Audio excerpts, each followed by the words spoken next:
Welcome to Kalyani info.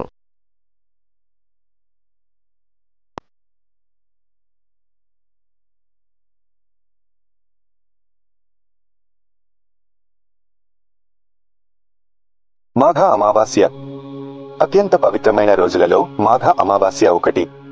దీనిని మౌని అమావాస్య, మాఘి అమావాస్య అని కూడా అంటారు. అందుకే ఈ రోజున పూజలు చేసేవారంతా మౌనవ్రతం చేస్తారు. గంగానది నీరు మౌనమావాస్య నాడు అమృతంగా మారుతుందని నమ్ముతారు. దీనివల్ల ఆ రోజు స్నానం చేయటానికి గంగానది ముఖ్యమైన నదిగా మారింది. కేవలం మౌని అమావాస్య రోజు మాత్రమే కాకుండా ఈ నెల మొత్తాన్ని అత్యంత పవిత్ర మాసంగా భావిస్తారు. పుష్య పూర్ణిమ రోజు మొదలుపెట్టి మాఘ పూర్ణిమ వరకు వ్రతాన్ని పూర్తి చేస్తారు. ఈ రోజు సాధువులు మౌనంగా ఉంటారు. దీన్ని ధ్యానంను నిద్రలేపే చర్యగా భావించి దానికోసం మాటలు అవసరం లేదని భావిస్తారు. చందమామ మన మనస్సులను నియంత్రించే గ్రహమని నమ్ముతుంటారు. మౌని అమావాస్య నాడు చంద్రుడు మనకు కనిపించడు.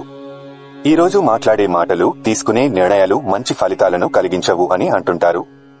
శ్రీకృష్ణుడు భగవద్గీతలో చెప్పినట్లు మన మనస్సే మనకి గొప్ప స్నేహితుడు, అందుకని దానికి సరిగా శిక్షణనిస్తే నియంత్రణలో ఉంటుంది. దానికి మీ మీద నియంత్రణనిస్తే అదే గొప్ప శత్రువుగా మారవచ్చు.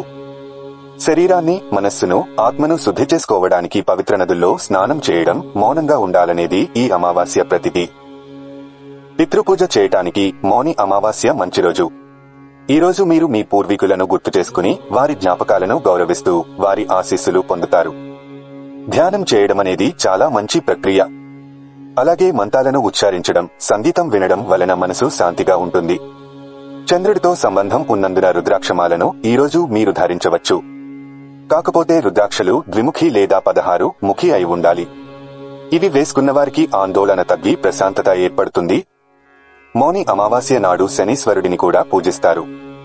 నువ్వులు లేదా తిల్ నూనెతో ఈరోజు శనీశ్వరుడికి అభిషేకం చేస్తారు.